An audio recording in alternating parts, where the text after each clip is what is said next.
Hello everyone, this is Misha Houston, and I'm back to do my review for If Loving You Is Wrong. Tonight's episode is entitled, Don't Lose Your Deposit. Now I want to say in the beginning that I thought that this was a better episode than last week's.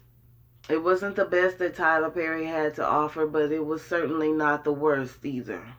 I found myself entertained, and I could follow the story easily, and it felt better. It felt better this week than it did last week. We can tell that we're nearing toward the end, so I think things are going to heat up, for the future. There's only maybe a handful of episodes left, and I think it's going to be much better as it gets closer to the finale. The first group of people we go to is Brad, Randall, and Eddie. Now we pick up right where we left off. They're all in Brad's office, and Eddie is asking Randall, "What are you doing here? What right do you have to be here?" Randall says that he was just leaving, but Eddie stops him at the door and tells him, "No, you're not going to take a step toward that door. You're not leaving this office. The party is just getting started."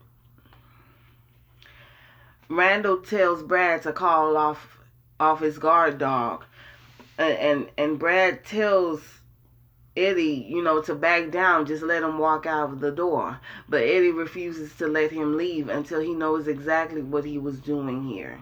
He demands to know why he was in this office. He goes so far as to pull a gun out on Randall, and he expects answers from him about why he was bothering Brad at work. Randall tells Eddie that he only came to Brad's office to apologize and to drop the lawsuit against him. And Brad tells him, yes, it is true. He only came to apologize, and now that that's over, he can just leave.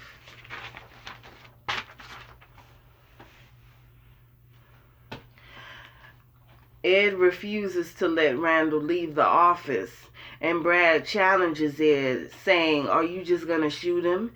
And Ed says, "Yes, why not?"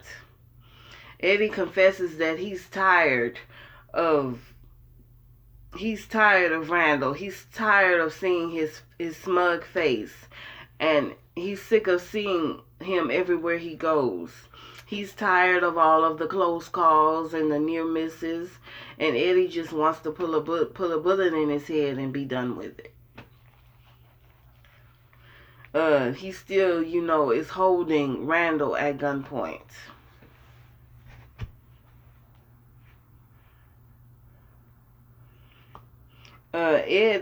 Edward questions Brad about the apology, but he tells him that that simple little apology is not gonna cut it. Brad tells him again to just let him leave the office, but once again Eddie refuses to let Randall leave. Then Ed confesses to Brad that he just came from his house and that he saw Randall and Alex cuddled up together. And cuddled up close in an intimate embrace out there in the front yard in front of his kids. And then Brad says, "What?"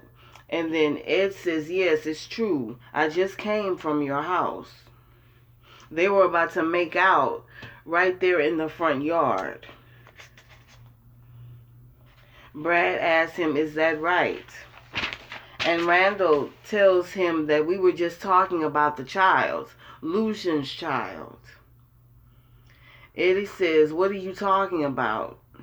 Is your wife swinging from every jungle tree in town or what?" That hideous racial humor.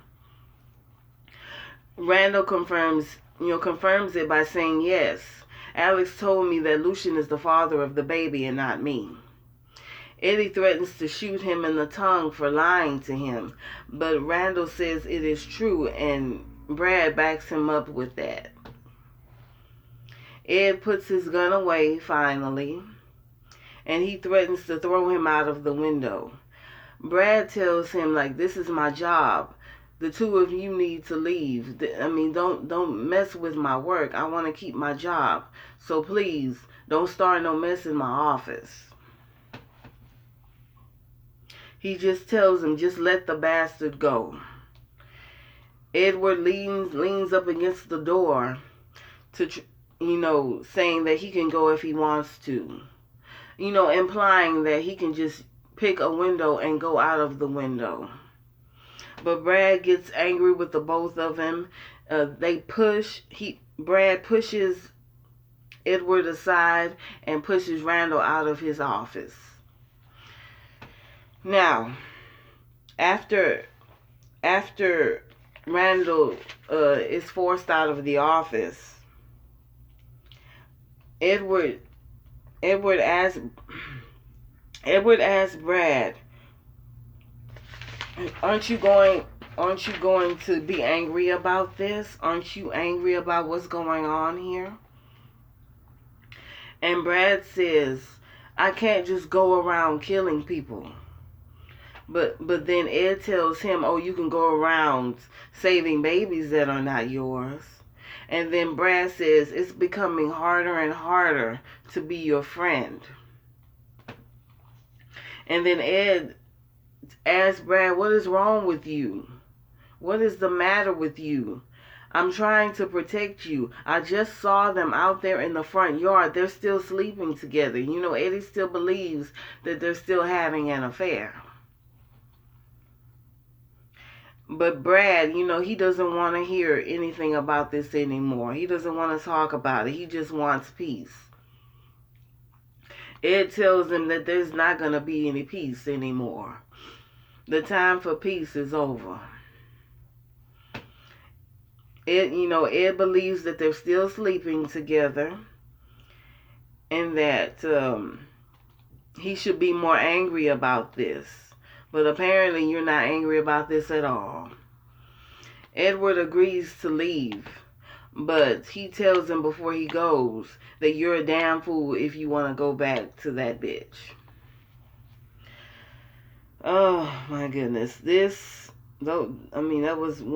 was probably to me one of my favorite scenes of the night. I really enjoyed seeing that scene, and I really enjoyed what Eddie said to Brad at the end. I think Brad would be a fool if he went back to Alex. I just don't believe in that marriage anymore, and I think that they should just get the divorce and let things end on that. But that's just my opinion. The next group of people we go to is Alex, Dr. Ralston, the OBGYN, and Esperanza. Alex receives a phone call from Dr. Ralston, and Dr. Ralston tells Alex that the baby is there at the hospital and you can come and visit him if you want. She tells Alex that the baby is in her care now, and that she's trying to look out for the baby as best that she can. Alex is visibly relieved and happy that the baby is in Dr. Ralston's care. As I recall, it was Dr. Ralston who delivered the baby. And so, she's very happy and she's very satisfied that the baby is looked after by a close friend and her personal OBGYN. Dr. Ralston offers to let Alex see the baby because she told the judge that the baby needed to be breastfed. Alex is overjoyed by that news, but the doctor warns her, you cannot take the baby out of the nursery. That is an absolute no-no. You can come by, you can visit, and you can breastfeed if it comes to that, but you cannot take the baby out of the nursery. Alex agrees to those terms. She says that she needs to get a sitter for her other children, and that she'll be over there as soon as she can. Alex calls Esperanza.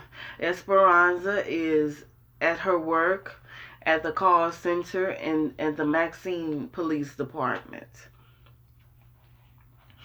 Esperanza fills Alex in on what's been going on with Kelly and Travis. Kelly is very much in a bad way. As we all know, she's being targeted by a lunatic. And Alex tells Esperanza that she didn't know anything about that.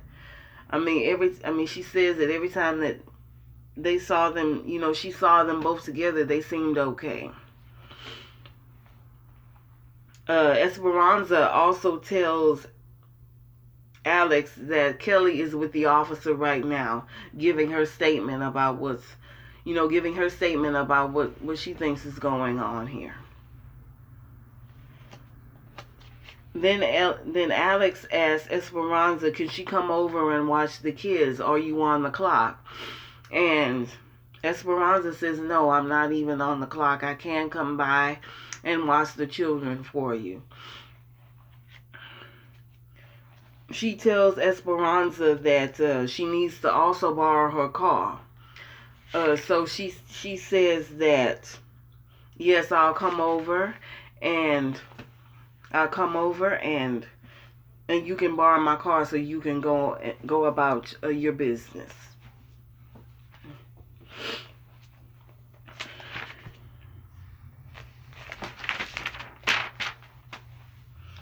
The next group of people we come to is Natalie, Lucian, and the probation officer. I can't remember what the probation officer's name is, but if you know his name, please put it, in the comment section. Now, Natalie has apparently called the probation officer and invited him to come into the house so they can discuss Joey's case. Lucian thinks that this is just a waste of time, but Natalie says we have to try something. We can't just let Joey sit in prison without putting up a fight. There's a knock on the door, and it's the probation officer.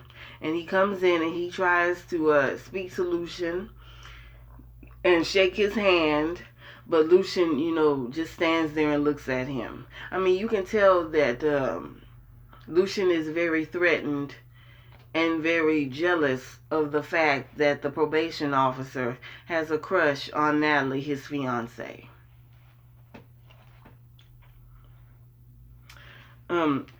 Natalie asks, would you like a cup of coffee? And he says yes, but Lucian, adamantly, sweeps that suggestion aside. He really doesn't want him in his house. They want to talk. They all want to talk about Joey's case. But the probation officer tells Natalie and Lucian that there's really nothing that I can do about this now. He violated probation. He had a gun when he wasn't supposed to. And he also shot and killed a man. Joey's case is very bleak right now. And it's pretty much nothing that the probation officer can do. Now, Natalie tries to plead Joey's case, by saying the man had targeted him. He was after him. And what was he supposed to do? Just stand there and let the man kill him? He had a right to defend himself, which he did, because Quan did target Joey. He targeted him ever since Joey got out of prison. Joey didn't want to sling anymore. He didn't want to go back to the drug life. He didn't want to be a drug dealer, and Quan punished him.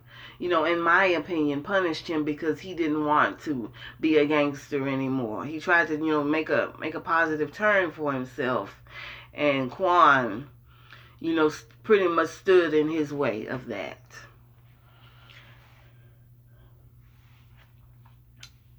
The probation officer says once again, your son violated probation. It's not up to me. It's pretty much up to the judge to say what he wants to do with Joey. It's not in his hands. I mean, it's in the judge's hands. And Lucian speaks up and says,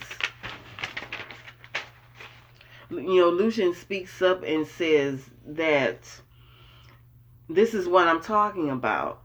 He asked the probation officer, point blank, he asked him, is there anything that you can do about this? And the probation officer says, no, there's nothing that I can do. It's in the judge's hands. So Lucian takes the cup of coffee away from the probation officer, and then he proceeds to harass him, saying that you need to pretty much get out of my house. You're standing here pretending that you have all the power, but all you're really doing is making goo-goo eyes at my fiance, and I want you out of my house.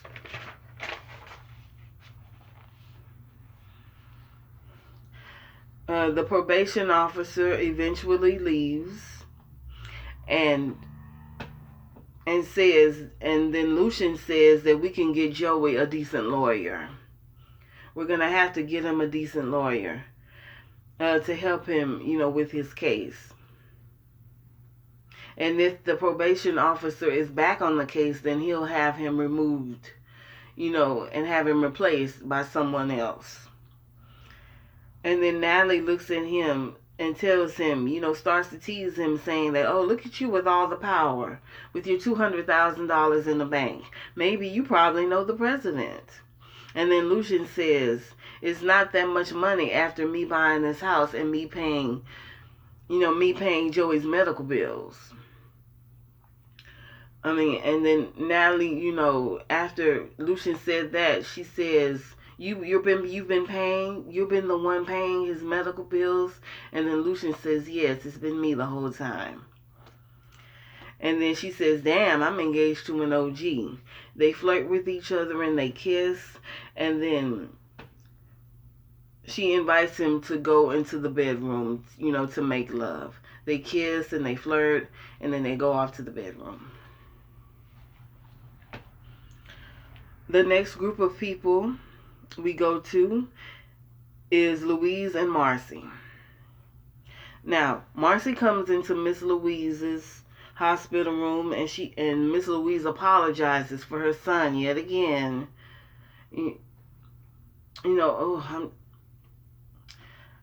She's always apologizing for Randall. She's been apologizing for Randall ever since she found out the truth.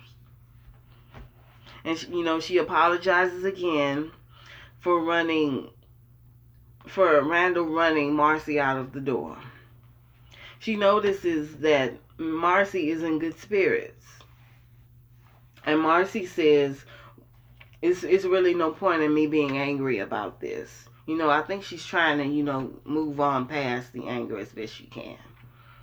Louise wants to know what was Marcy about to say to her. Marcy pretends that she doesn't know what she's talking about and that she doesn't remember, but eventually she does confess to Louise that she is in love with Brad. She warns Marcy to be careful with that and remember that he's nothing but the rebound guy. We all know what the rebound is. It's the guy that you get involved with directly after a breakup, and then you realize that he really wasn't much of a good guy at all. But Marcy says that Brad is so much more than that to her.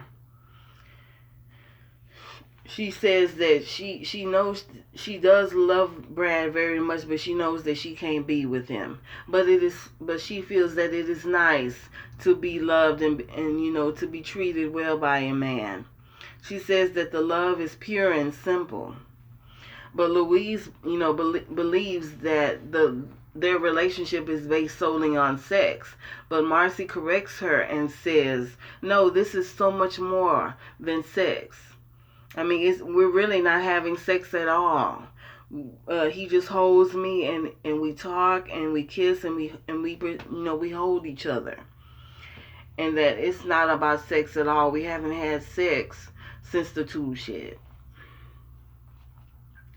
Louise, wants her to let it go until she's over her feelings for Randall. She tells her, don't move into a brand new house until you've got your old house, settled. All she's really saying is don't get involved with a new man until you're over your old one. Which is true, which is, it's very good advice. I don't believe that a person should get involved with someone new until they're completely done and over, over it. Over your past and over your ex, and you can move on with your life. Marcy admits that she does, still care for, she still does love Randall, but they are never, ever, ever going, to get back together. And then Miss Louise tells her that I remember that you said that, with the next wedding. When the next wedding between Marcy and Randall rolls around. And then Marcy says, "You wish." I want to talk about Miss Louise for a second. I know that that's her son, but I think she's looking at Randall through rose-colored glasses. I know that's her son, and I know that she loves him, of course, but to me, that marriage is over. I said it, last time in one of my other videos. To me, that marriage, is over. Think about what's happened. He's cheated on her without a drop of remorse. He got another woman pregnant. He continued to lie to her for months at a time and made her feel like there was nothing going on. He was gaslighting her. It was just a mess to me. I don't see why Miss Louise continues to prop that marriage. That marriage will never happen. The man tried to kill Marcy. In the episode, He Is Beautiful, he strangled her. On top of the betrayal and on top of the betrayal and the lies, and then he threw it up in Marcy's face that he had a baby with another woman by putting that sign in his front yard. He has driven Marcy right out that door. Miss Louise is really naive to believe that they're ever gonna get back together and be a married couple as they once was. I don't understand why Randall won't even sign for the divorce. He chases after one woman, but yet he expects Marcy to stay in that house with him. He stole her credit card and drank, to pay for his baby's clothes. You really believe a woman like Marcy, someone, so beautiful and so intelligent, would stay with a guy like this? Maybe Miss Louise would go back to a guy that did this, but I just don't see Marcy ever she may not stay with Brad. I don't understand. I don't know what they're gonna do with her and Brad, but I just can't see her going back to Randall. I mean, it's not gonna happen. And Miss Louise needs to stop beating this dead horse, like I said in my other videos, and let Marcy move on and stop, trying to convince her to go back to Randall. I just don't see that happening. I just don't see it. Okay. We have a short scene with Diane and Kelly. Diane is leaving the Monroe County Jail in tears. She's angry and she's very upset. Then she gets on her cell phone and calls up Kelly and tells her how angry she is with her. Kelly doesn't understand what she's talking about. And then Miss Diane says that she's at the prison and she doesn't know if he's going to be out on probation or not. It's not for certain. Kelly, is in her own personal hell, and she doesn't really care too much about Terrell and Miss Diane. She really couldn't care less. Diane accuses Kelly of sabotaging Terrell's parole, and she threatens Kelly, saying that if you had anything to do with this, I promise you. And that's where the scene ends. Miss Diane was told by her son to leave Kelly alone, and she's continuing to antagonize her, and I really wish that she would stop this. Her son is a grown man, and he's responsible for his own actions, and he chose to take the fall for his son. He said it last week in the last week's episode. I chose this for myself so my son could have a good life. He made the sacrifice for his son. And I really wish that Miss Diane would stop bothering Kelly with these threats and these harassments. I'm just sick of her. I'm sick of all of these weirdos hanging around Kelly. Travis and Miss Diane and Terrell, expecting her to still be in love with him. She's surrounded by these lunatics, and I'm kind of starting to feel sorry for her. Now, the next group of people we go to is Alex, Dr. Ralston, and Marcy. Alex and Dr. Ralston are now leaving the nursery. Alex has gotten a chance to be with the baby for a while, and she pretty much tells the doctor, "Thank you for the opportunity so I can spend time with my son." And then the doctor asks her, "What's going on here with you?" And then Alex answers her and says, "He's trying to take the baby away from her." The doctor, doesn't understand. She's asking Alex, is Randall really this bad? And the doctor is saying, Alex is saying, yes, he really is that bad. She also questions Alex about who the father of the baby is, because she's heard through the grapevine, through her husband, who is a judge, that Alex said in court that she had multiple partners. The doctor is asking all kinds of questions about her situation. She asked Alex, is there anything that I can do to help you, with your situation? And then Dr. Ralston, wait a minute.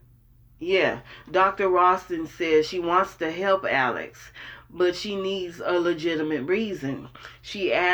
Dr. Ralston asked about Randall. She asked her, saying, what kind of man is he? Do you think that he would hurt the baby?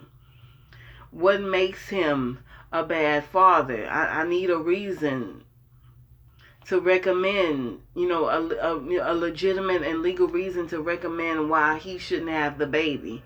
And Alex tells Dr. Ralston that she just feels that the baby is better off with her. She doesn't really give the doctor a legitimate reason as to why she should have the baby and not Randall. Dr. Ralston asked her, what kind of man is he? Is he a bad man? Do you think that Randall would ever hurt the baby? And she says no. Alex says no to that. She knows that he wouldn't hurt the baby, but she feels that he would just use the baby to control her. And Dr. Ralston says to her that it's no way that he can control you unless you let him do that. It's really up to her. It's not up to Randall. It's up to you. She gives the option of co-parenting, but Alex is completely against that. Alex, we all know what Alex wants. She wants Randall to disappear from his son's life forever, and so she can pass that baby off as Brad's. That's well known. Dr. Ralston tells her, until I have a legitimate reason as to why you think that he wouldn't be a good father, there's nothing that I can do to help you. Then Marcy walks up, and the Dr. Ralston asks Marcy, how is your baby doing? Alex is shocked to find out that Marcy is pregnant. She's shocked and she's horrified by that. And then Dr. Ralston asks, do you two know each other? And then Marcy tells the doctor that this is the bitch that was sleeping with my husband. And now she says now Marcy says that she's going to have a baby with her husband, Brad. Which I, personally don't believe is true. I don't believe for a minute that she's pregnant with Brad's baby.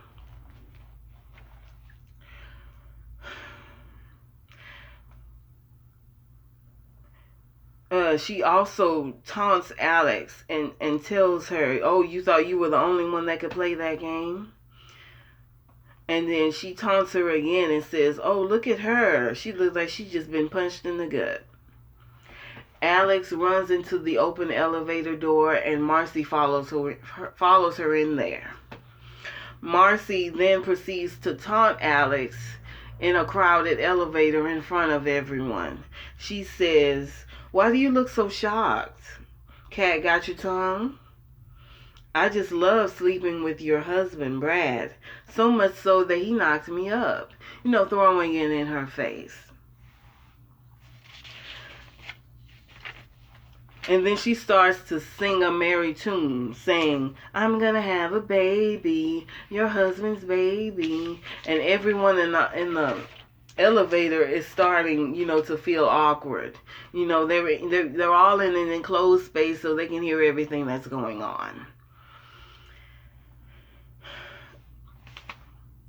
Then she continues to taunt her even more by saying, I think I'll name him Brad, just like you named my husband's baby Brad. Twinsies.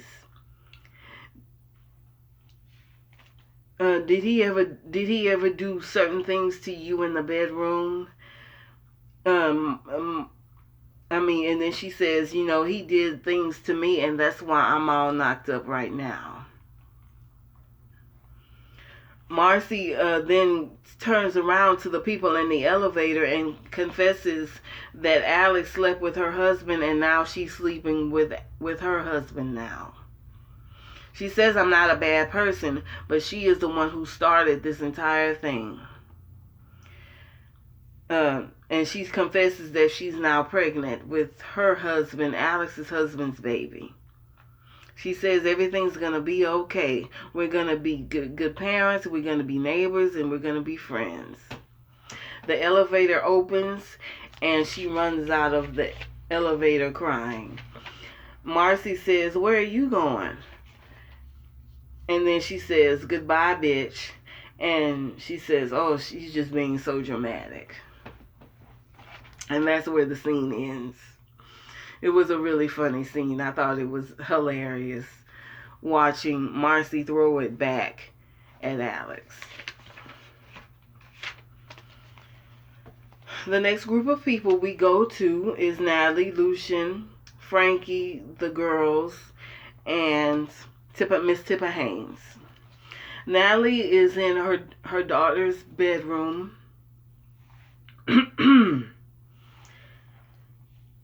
And the girls love the new house and their new room. They say that it's beautiful and they feel like princesses.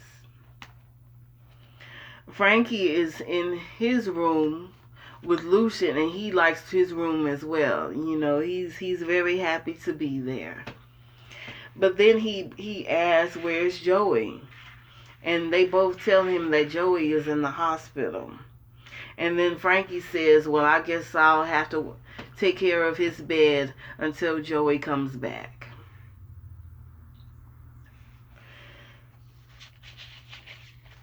Then Miss Tippa Haynes, the lady from the DNA genetics lab, knocks on the door, and she asks for a DNA sample from Lucian and Natalie.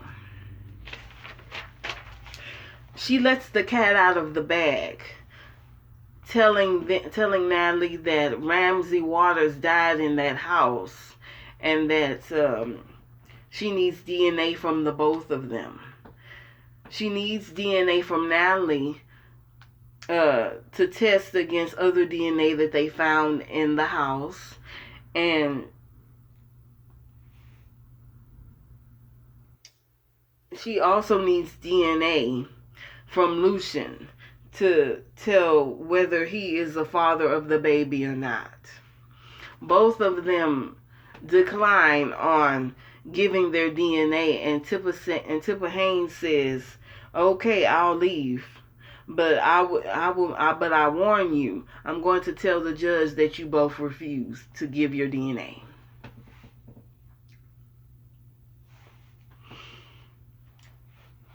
Tippa leaves, and Lucian asks, "How did I get into this mess?"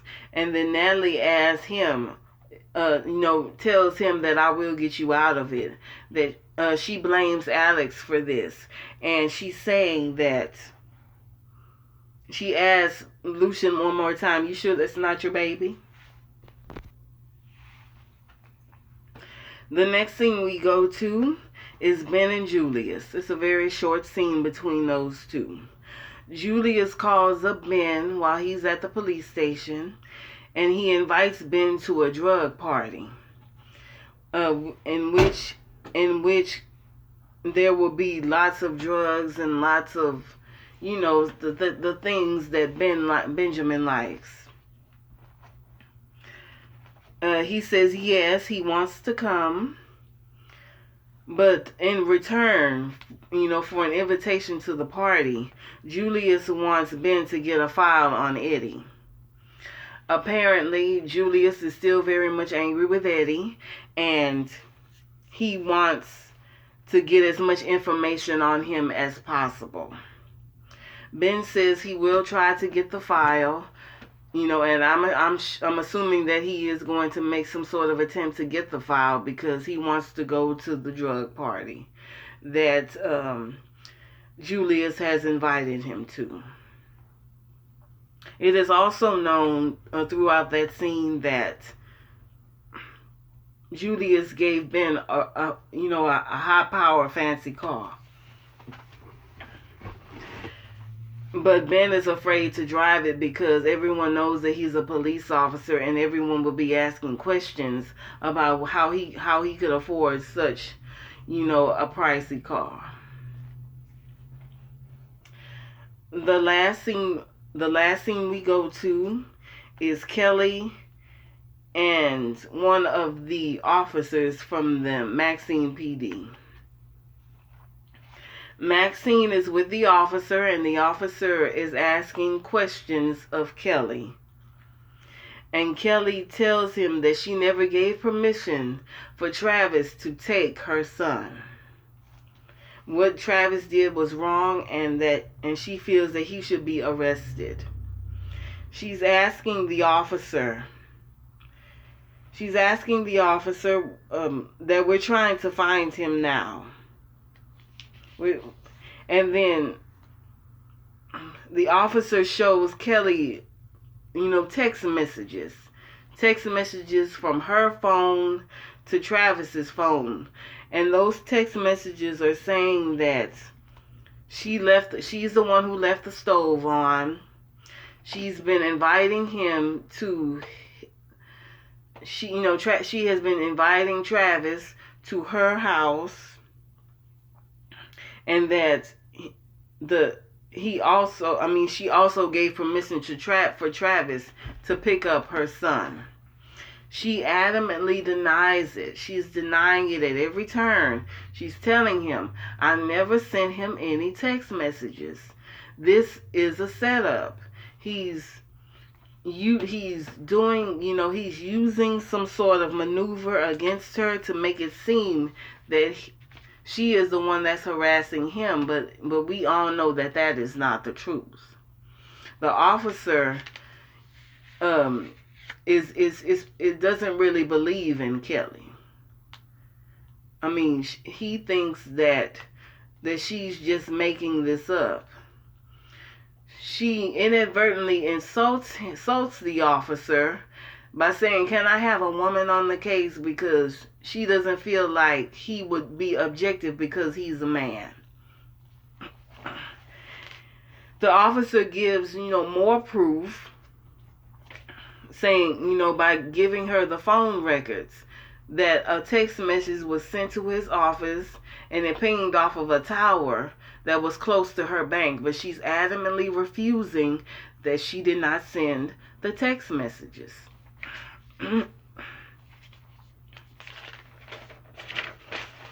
Then the officer gets upset with Kelly and tells her, the officer gets upset with Kelly and tells her that this man is not into you.